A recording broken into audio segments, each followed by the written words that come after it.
Hi dears, welcome to Study Chips. ഒന്നാം ക്ലാസ്സിലെ കുട്ടികളുടെ ഉദ്ഗ്രഥനം 2-ാം ദിവസം ഇൻ്റഗ്രേഷൻ ഡേ 2-ൻ്റെ 2025-26 ഓണപ്പരീക്ഷയുടെ ചോദ്യപേപ്പറും അതിൻ്റെ ഉത്തരങ്ങളുമാണ് ഇന്ന് നമ്മൾ ഡിസ്കസ് ചെയ്യുന്നത്. ഫസ്റ്റ് ടേം എക്സാമിൻ്റെ 2025-26 ചോദ്യപേപ്പർ. ഇൻ്റഗ്രേഷൻ ഡേ 1-ൻ്റെ ബാക്കിയില്ലേ, പ്രവർത്തനം 6, ചിരിക്കുന്ന പാവ.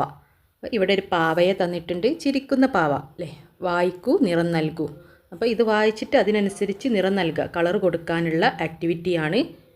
കറുത്ത മുടി, മുടി ഇതല്ലേ, അപ്പോൾ കറുപ്പ് കളറ് മുടിക്ക് കൊടുക്കുക, കറുത്ത മുടി. ചുവന്ന ചുണ്ട്, ചുണ്ട് ചുവപ്പ് കൊടുക്കുക, അപ്പോൾ കറുത്ത മുടി അല്ലേ. ഇങ്ങനെ ഇവിടെ കൊടുക്കണ്ട്, താഴോട്ടൊക്കെ ഉണ്ടല്ലേ, ഇങ്ങനെ മുടിക്ക് കറുപ്പ് നിറം കൊടുക്കുക. പിന്നെന്താണ്, ചുവന്ന ചുണ്ട് അല്ലേ, അപ്പോൾ ചുവപ്പ് കളറ് ആർക്ക് കൊടുക്കുക, ചുണ്ടിന്. ചുണ്ടിന് ചുവപ്പ് നിറം കൊടുക്കുക. പച്ച കുപ്പായം അല്ലേ, കുപ്പായത്തിന് ഏതല്ലേ കുപ്പായം, പച്ച നിറം നൽകാം. അപ്പോൾ പച്ച കളറില്ലേ കുപ്പായത്തിനൊക്കെ, ഇങ്ങനെ പച്ച നിറം അല്ലേ, പച്ച കുപ്പായത്തിന് പച്ച നിറം നൽകാനാണ് പറഞ്ഞത്. പിന്നെന്താണ്, നീലവള അല്ലേ, നീലവള. വള ഇവിടെ ഉണ്ട് അല്ലേ, അതിന് നീല കളർ കൊടുക്കാം. പിന്നെന്താണ്, നീലമാല അല്ലേ, മാലക്കും എന്താണ് നീല കളർ അല്ലേ, മാല ഇവിടെ ഉണ്ട്, അതിനെന്താണ് നീല നിറം നൽകാം. അപ്പോൾ എങ്ങനെയാണില്ലേ, ഇവിടെ പറഞ്ഞതിനനുസരിച്ച് നിറം നൽകാനുള്ള ചോദ്യമാണ് ആദ്യത്തേത്. നെക്സ്റ്റ് ചോദ്യം, ആടാം പാടാം, പാടാം എഴുതാം. ഇപ്പോൾ ആടുന്നുണ്ട്, പാടുന്നുണ്ട് അല്ലേ, ഡാൻസ് കളിക്കുന്നവർ, സിങ് ചെയ്യുന്നവർ, പാടുന്നവരൊക്കെ ഉണ്ട് അല്ലേ. അപ്പോൾ ഇവിടെ എന്താണ്, നമ്മൾ പാട്ട് ചേർക്കണല്ലേ, പാവ പാവ, ആടുന്ന പാവ അല്ലേ, ആടുന്ന പാവയാണ് ആദ്യമുള്ളത് അല്ലേ. പിന്നെ പാവ പാവ എന്ത് എഴുതാം, പാടുന്ന പാവ അല്ലേ, പാട്ട് പാടുന്നുണ്ട് അല്ലേ. ആടുന്ന പാവ, പാടുന്ന പാവ അല്ലേ. പാവ പാവ, ചിരിക്കുന്ന പാവ അല്ലേ, എന്ത് വേണമെങ്കിലും എഴുതാം. ചാടുന്ന പാവ അല്ലേ, പാവ പാവ, ചാടുന്ന പാവ അല്ലേ. പാവ പാവ, ഓടുന്ന പാവ അല്ലേ, എന്ത് വേണമെങ്കിലും നിങ്ങൾക്ക് എഴുതാം. ഇവിടെ പോലെ പാവ പാവ, ആടുന്ന പാവ, അതിന് പകരം പാവ പാവ, പാടുന്ന പാവ. പാവ പാവ, ചിരിക്കുന്ന പാവ. പാവ പാവ, ചാടുന്ന പാവ അല്ലേ. അങ്ങനെ പാവ എന്തൊക്കെ ചെയ്യുന്നുണ്ടോ അതൊക്കെ നമുക്ക് ഇവിടെ ഇങ്ങനെ ആടുന്ന എന്ന് മാറ്റിയിട്ട് പാടുന്ന, ചാടുന്ന, ഓടുന്ന അല്ലേ, എന്ത് വേണമെങ്കിലും എഴുതാവുന്നതാണ്.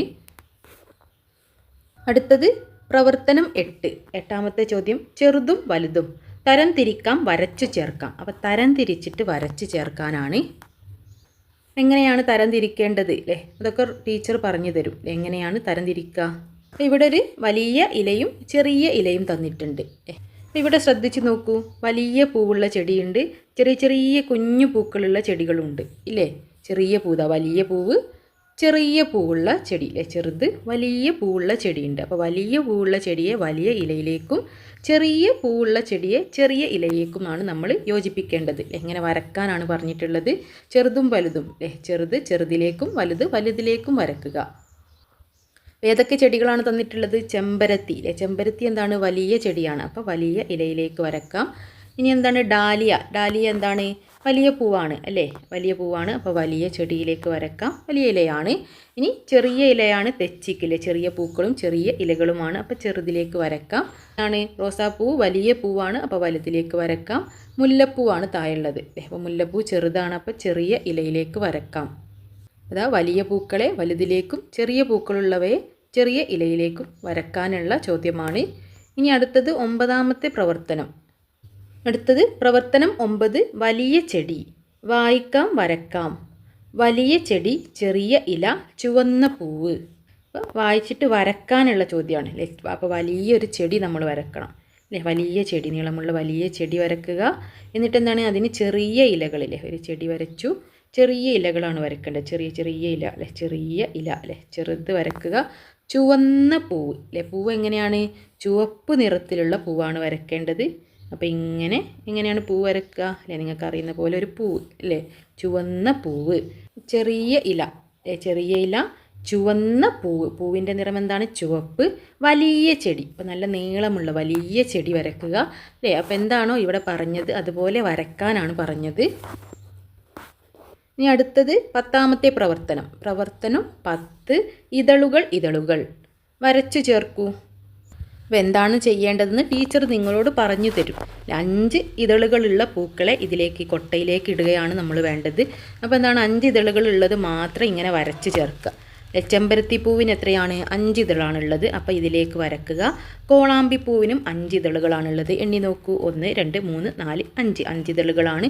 ചെമ്പരത്തി പൂവിനും 5 ഇതളുകളാണുള്ളത്. ഇതിൽ ക്ലിയർ അല്ലാഞ്ഞിട്ടാണ് 5 ഇതളുകളാണ് ചെമ്പരത്തി പൂവിൻ്റെ ഇതളുകൾ.